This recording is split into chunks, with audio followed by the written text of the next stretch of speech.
Hello everybody, this is Omar from Tutorials Hub, and in this video we are going to be discussing how to add multiple languages onto your Shopify store. So before we dive into the video guys, there is a link in the description of this video using which you can now support to our channel by donating.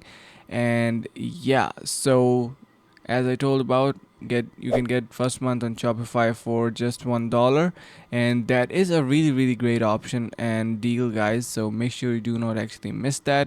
So now talking about changing your languages in your Shopify store, basically what you can do is we have a couple of options in here. So you can use Shopify Markets. So the basic plan or above, compatible themes allow you to sell in multiple languages. Basically make sure that you have a compatible theme.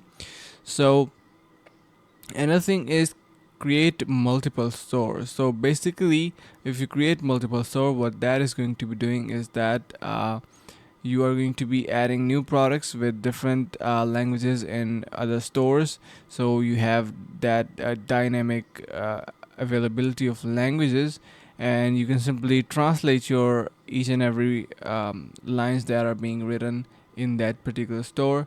So that could be an issue, but that will be a bit costly because creating multiple store obviously cost multiple times. And also you can choose a multilingual theme on Shopify. So that's the best possible method, I think.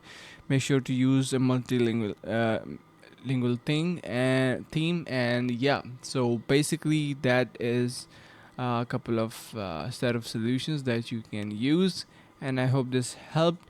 If they did, make sure to head over to the link in the description of this video to simply donate to our channel, and it is going to be a huge support for us guys. And also there is a link to get first month on Shopify for just $1, so that is going to be really great as well. So thank you so much for watching, and see you in the next one.